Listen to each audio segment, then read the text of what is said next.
An in-depth report on the state of the highway construction funding controversy, direct from the Transportation Construction Coalition Fly-In and Rally for Roads. This is Construction News Tracker, brought to you by Caterpillar and produced by 4constructionpros.com.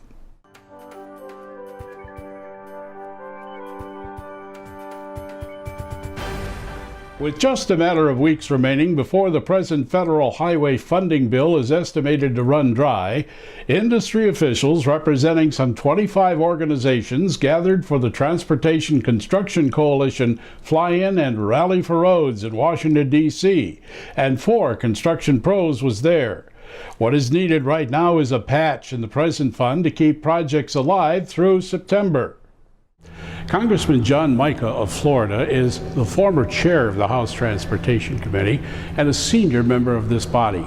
I asked him for some of his time to give me his ideas on what he thinks will happen going forward.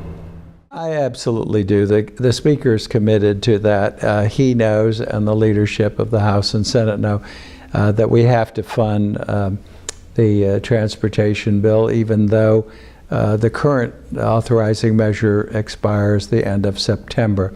The problem we have right now is during the summer, the trust fund starts running out of dollars, but I think that they will come up with a pay for, again, hopefully through the leadership of Mr. Boehner and the others in leadership positions, and raise enough money to get us over the hump, hopefully through next year.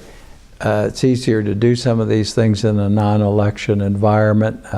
Right now, we do have to keep the ship from sinking. Congressman John Mica of Florida. There appears to be shared sentiment for a patch to the present funding to keep projects alive. However, that's not the impression we got when addressing a long-term highway trust fund bill.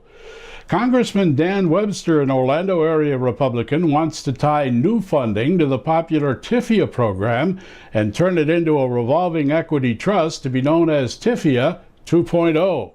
I think this short-term problem is going to get a short-term fix. This is long-term. This is how we can solve it in the long run, or at least help solve it. And that is, we've got to bring in new money. And so looking for savings and other things and taking those savings and applying them to the trust fund only delays the inevitable. The gas tax money is running out. And the more and more efficient cars become and the other means of transportation become more viable, the less gas tax we're going to collect. And so that's going to take a long-term fix. This is a part of. It's certainly not the solution. It is a part of the solution. Congressman Dan Webster of Florida. A bipartisan plan from Senators Chris Murphy, Democrat of Connecticut, and Bob Corker, Republican of Tennessee, would see the gas tax raised by 6 cents in each of the next 2 years and indexed to inflation. They claim it would generate $164 billion over the next 10 years, thus eliminating the perpetual highway trust fund shortfall. Another payment idea is the president's $302 billion Growth America plan over 4 years, an increase of 22% in spending, but gives some control over to local governments. And yet another from a couple of Republicans, Senator Mike Lee of Utah and Congressman Tom Graves of Georgia, to slash the present highway gas tax down to 3.7 cents a gallon from its present 18.4 cents, transfer highway building dollars back to states, and set up block grants for the authority over 5 years. At least 2 Democrats favor an increase in the gas tax or a new one based on oil production. They were outlined at the TCC Fly-In. I'm going to repeal the retail gas tax at the pump, which is put directly on consumers, and we're going to move the tax upstream to the oil companies and say, you pay the tax and let's rebuild America. It's time to get the job done. No more hesitation around here. The trust fund runs out in August. I'm not hearing any real talk around here. They're saying, oh, let's destroy the Postal Service to get 6 months funding. We can solve the funding problem. We can do it the way Virginia did it with a Republican governor, where they did away with the gas tax and put a user fee at the refinery level, and they can fund whatever they need. We should do that. If we can't do that, let's try tax reform. There are some ways we can get funding in for the next 6 years, but we need a long-term bill, we need a smart bill, and we need it now. Those ideas, however, are not shared by Republicans who control the House. Let's return to our interview with Congressman John Mica.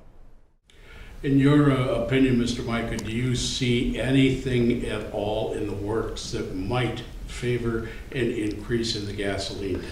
Absolutely not. I mean, you'd have to be living on another planet to think, in fact, that this Congress or the next Congress would vote to increase the gas tax.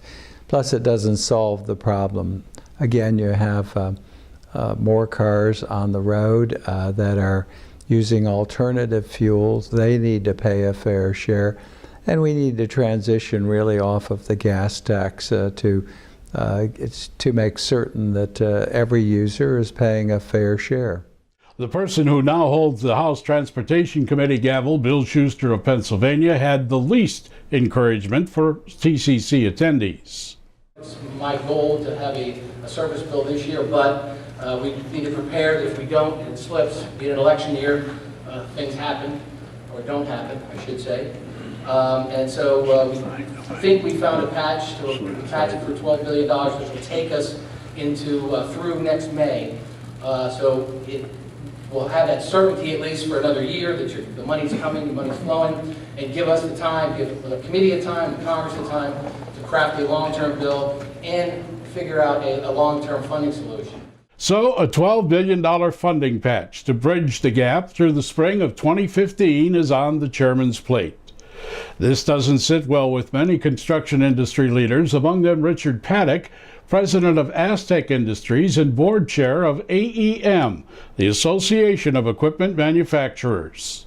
We come here often and we try to support, all the members we elect to Congress, but we're getting a frustrated feeling like maybe the job's just not getting done. Everybody's recognized the need for improvement in a highway transportation infrastructure, so we've agreed that we need a new bill, but sometimes we always get so caught up in our shorts talking about how we're going to fund it. And the bottom line is we need money to fund the bill. And I think the majority of people felt pretty strongly that Congressman Blumenauer's suggestion of possibly just reintroducing a 5% gas tax or 5-cent increase over the next 3 years would be a start. I think it starts a positive dialogue. And we start to suppress it by all these magical things that we're willing to do by shutting a post office down on a Saturday and how that's going to save us money. It just doesn't seem to be getting us anywhere. What's your reaction to Chairman Schuster's so-called non-remarks? I think it was lacking conviction. I think it's lacking leadership at times, that we need to put forth energy on how we're going to fund everybody agrees, Republican, Democrat, that we need transportation. Even the country agrees. I mean, the latest from the AAA is people are saying we need more roads, we need more transportation, we need better infrastructure, but yes, the Congress sits here and basically just spins the wheel. I agree, and I think we can address those people who maybe can't afford to pay an increase. I think those things can be dealt with. We have smart people here, we have smart people in the audience. These things can be dealt with. Finally, life is a yo-yo. Mankind ties knots in the string just to keep it interesting. This is Construction News Tracker, watching out for the industry that makes the world a better place. Brought to you by Caterpillar and produced by 4constructionpros.com. We're on Facebook, /4constructionpros, and also Twitter, where you can leave a comment or share us with friends using #ConstructionNews, as the streaming web never ends.